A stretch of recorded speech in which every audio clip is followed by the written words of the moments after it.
Para pendukung Pak Ono saat ini lagi gencar-gencarnya tuh, lagi gemar-gemarnya teriak, Arab, Yaman, bukan pribumi.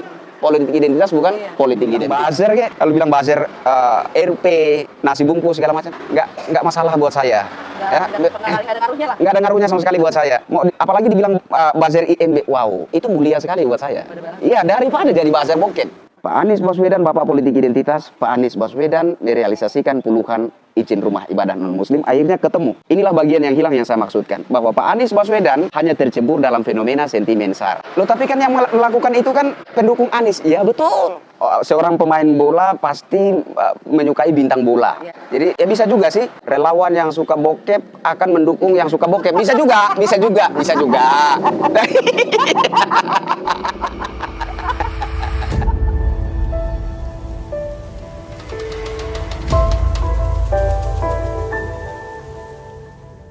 Nanti mudah-mudahan aja ke depan Pak Anies Presiden bisa memajukan daerah-daerah. Amin. Nah terus kemarin kan bilang bahwa pidato Pak Anies sangat menyentuh hati. Itu di bagian mana menyentuh hati itu? Atensi buat Pak Anies Baswedan. Kalau sekiranya perjuangan kita ini direstui oleh Yang Kuasa dan Pak Anies Baswedan terpilih nanti, mungkin bisa merealisasikan keadilan untuk saudara-saudara kita di Papua. Ya. Ada banyak berita tentang Papua, tetapi sepertinya media-media ini kurang berani untuk mengungkap semua informasi secara utuh dari hal-hal yang terjadi di Papua.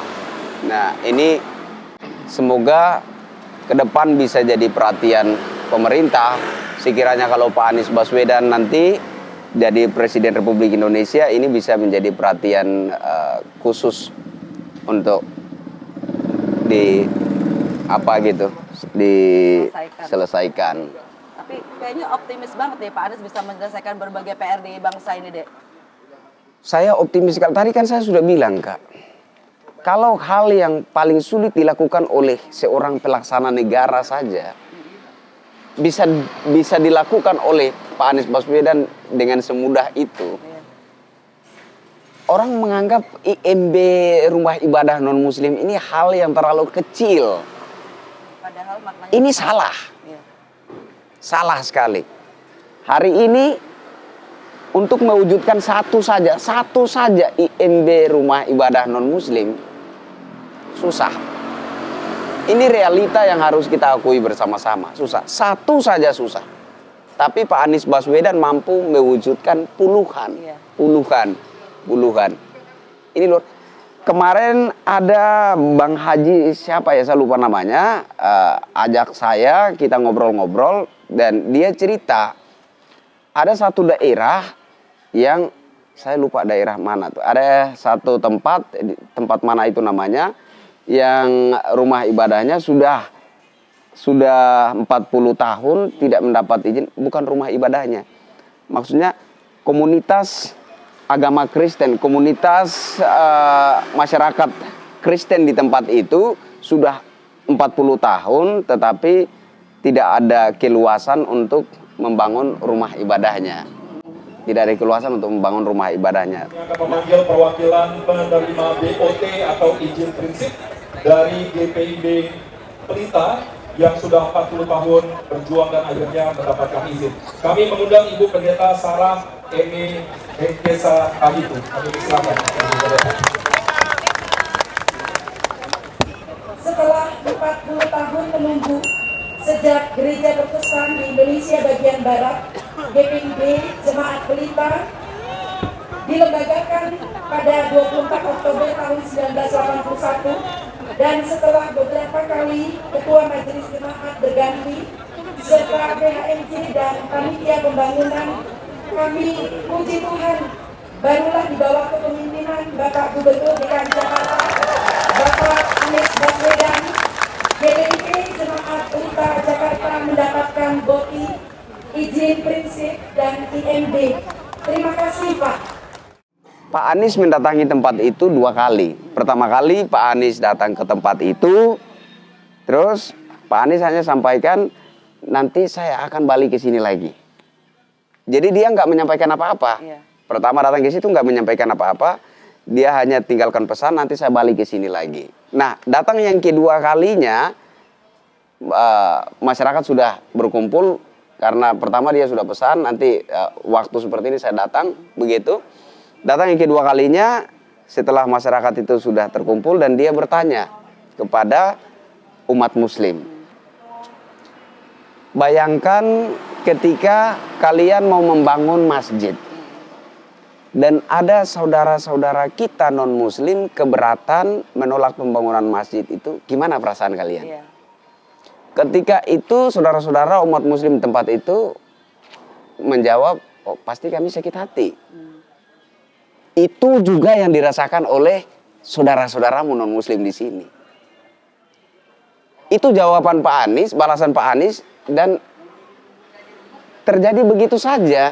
Akhirnya saudara-saudara muslim di tempat itu menyadari dan memberi keluasan untuk Beribadah. ya entitas non muslim di situ bisa membangun rumah ibadahnya.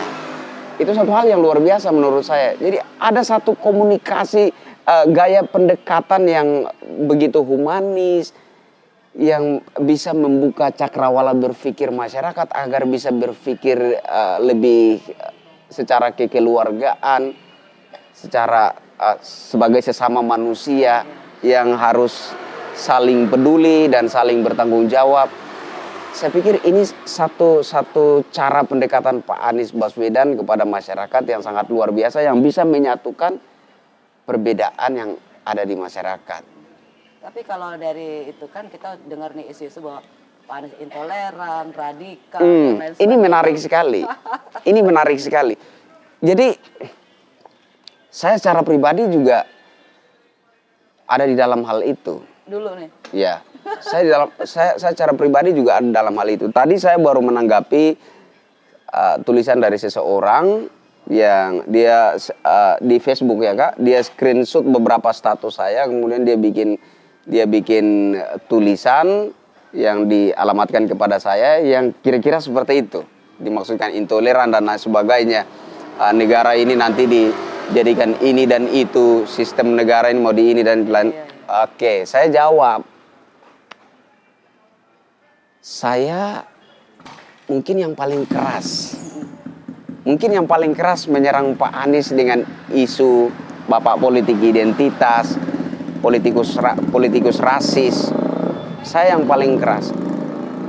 Tapi ketika saya mendengar informasi bahwa ketika menjabat Gubernur DKI, Pak Anies Baswedan berani merealisasikan puluhan izin rumah ibadah non-muslim, saya mulai bertanya-tanya dalam hati.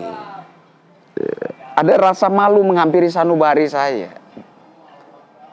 Apa iya seorang bapak politik identitas berani merealisasikan izin rumah ibadah dengan jumlah puluhan?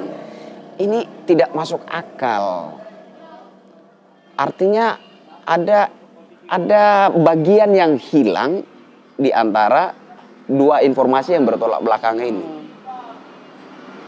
Akhirnya saya mulai membangun kesimpulan bahwa Pak Anies Baswedan ketika Pilgub DKI 2017 hanya tercebur dalam fenomena sentimen SARA. Awalnya saya bilang fenomena politik identitas, tapi saya pikir itu kurang tepat juga. Yang lebih tepat adalah Pak Anies Baswedan tercebur dalam fenomena sentimen SARA.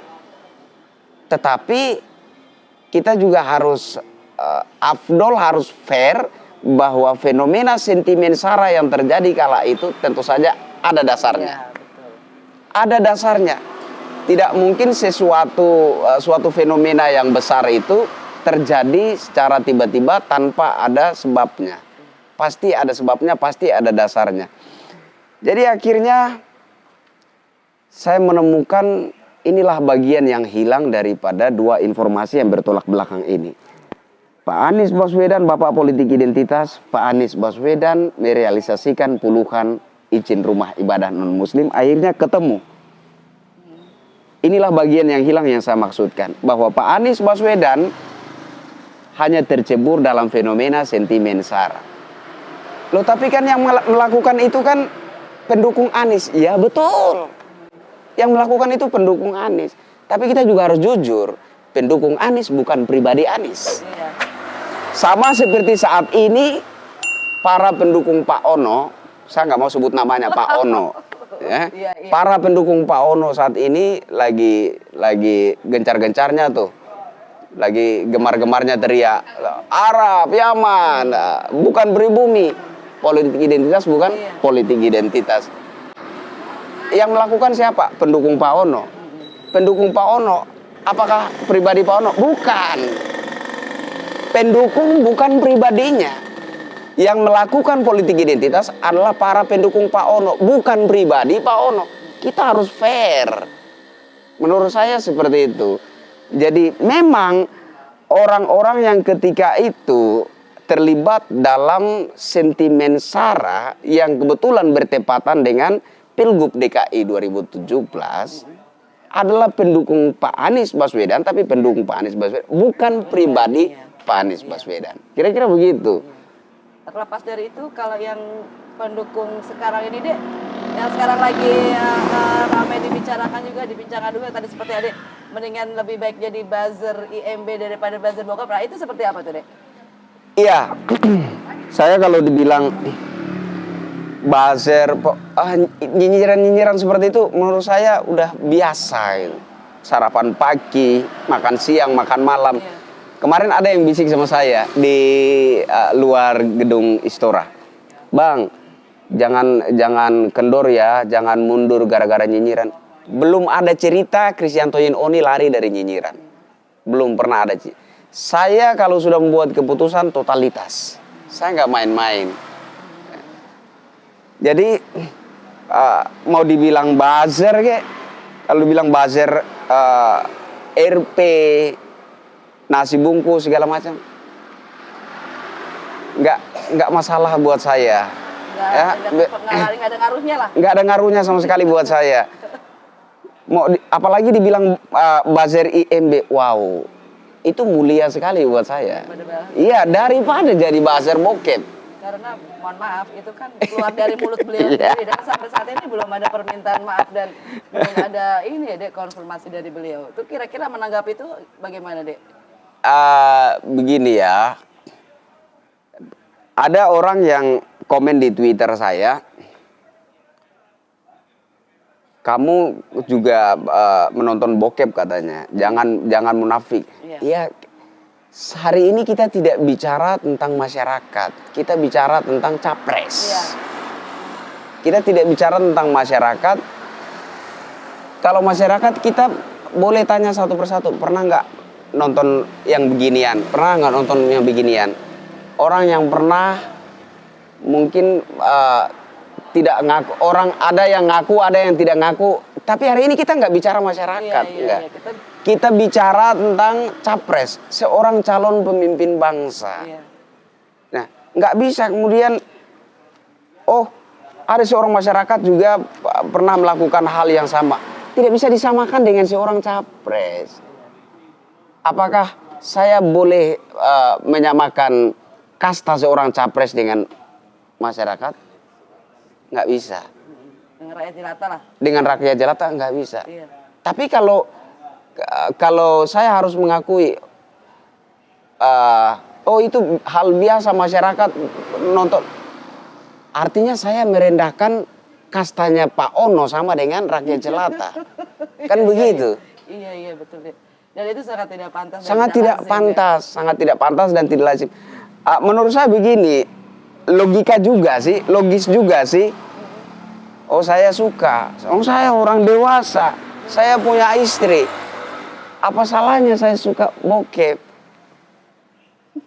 Saya kira itu satu klarifikasi yang logis juga, logis juga. Tapi apakah itu secara moral, secara etika itu layak dilakukan, layak disampaikan oleh seorang pemimpin publik?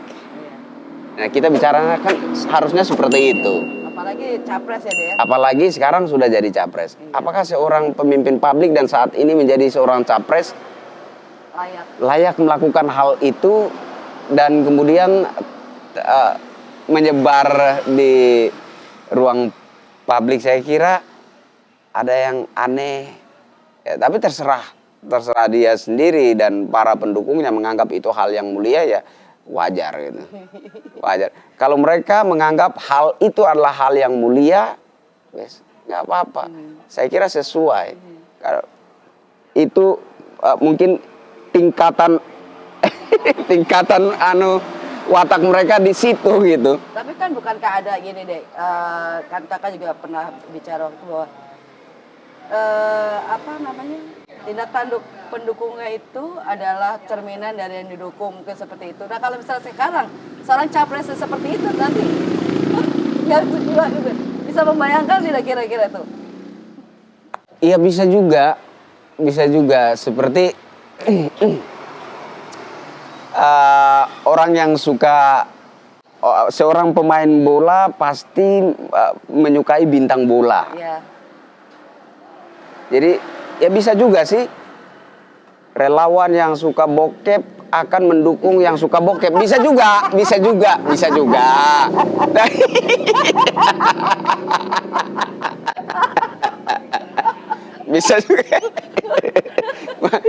Mohon maaf, kakak mancing sih. Aduh, mungkin perbincangan kali ini karena kita masih mau berbincang-bincang santai lagi, mungkin perbincangan kali ini dengan Christian Oni saya sampai di sini saja. Mungkin nanti ada kesempatan kita akan berbincang dengan hal-hal yang menarik di segmen lainnya gitu. Tapi dia mungkin close statement untuk mungkin para pendukung Bapak Ono, Bapak ini, dan untuk pendukung Pak Anies Baswedan. Oke, saya berharap masyarakat itu mulai dewasa. Yeah. Mulai dewasa untuk memandang politik itu apa. Politik praktis berbeda dengan politik kebangsaan. Nah, saya pikir ketika kita bicara tentang isu NKRI Bhinneka Tunggal Ika, semestinya itu ada di dalam ruang pembahasan politik kebangsaan. Nah, ketika topik-topik yang semestinya dibicarakan dalam ruang politik kebangsaan dipaksa masukkan ke dalam ruang politik praktis, disinilah kegaduhan timbul. Nah, saya berharap supaya masyarakat mulai melek dan bisa melihat secara dewasa seperti apa politik praktis itu. Politik praktis ini bicara tentang hak demokrasi masing-masing individu. Anda pilih sosok yang mana? Tentu saja Anda punya alasan mendasar. Tentu saja ada hal-hal tertentu yang menurut Anda itu paling baik, paling benar, paling tepat. Saya yang mendukung Pak Anies Baswedan, saya juga punya alasan. Inilah yang namanya politik praktis, kebebasan berdemokrasi. Nah, saya berharap agar masyarakat saat ini sudah bisa melihat politik praktis itu secara dewasa, bahwasanya ini adalah kebebasan demokrasi, ini bukan berbeda pilihan itu bukan permusuhan. Kita masing-masing punya alasan untuk mendukung dan memilih siapa yang terbaik menurut pandangan kita. Anda mau dukung Pak Ono silahkan, mau dukung Pak Wowo silahkan. Saya dukung Pak Anies Baswedan, Anda juga harus katakan silahkan. Begitu. Jadi dewasalah. NKRI Bhinneka Tunggal Ika itu ada di ruang pembahasan politik kebangsaan. Jangan dipaksa masukkan dan dibenturkan dengan politik praktis. Bangsa kita ini akan kacau balau. Tapi pun kalau Anda mau memilih seseorang sosok politikus, sosok capres dengan dalil NKRI Bhinneka Tunggal Ika, maka lebih tepat Pak Anies Baswedan. Karena NKRI-nya Pak Anies Baswedan itu bukan NKRI slogan, bukan NKRI jargon, tapi NKRI nilai dan bukti. Nilai dan buktinya apa? Dia satu-satunya pelaksana negara yang berani merealisasikan izin rumah ibadah non-muslim puluhan jumlahnya. Hari ini untuk mendapatkan satu saja izin rumah ibadah non-muslim begitu sulit. Tapi Pak Anies Baswedan dalam satu saja periode kepemimpinannya, dia berani merealisasikan puluhan. Dan yang paling banyak adalah izin rumah ibadah Kristen agama saya. Jadi kalau Anda mau memilih sosok capres berdasarkan pemahaman NKRI, pemahaman Bhinneka Tunggal Ika, maka Pak Anies Baswedan paling tepat untuk itu. Saya kira itu, Kak. 2024 Pak Anies Presiden. coblos Pak Anies Baswedan. Karena Pak Anies Baswedan lebih NKRI. Saya Kristianto Yenoni, gue Anies Baswedan. Harga mati. Oke, demikian bincang-bincang kita dengan Christian Rodi. Jangan lupa share, like, and subscribe di channel apa, Dek? Langkah Anies. Langkah Anies. Oke. Langkah Anies mantap. Yuk, Maju terima terus. kasih.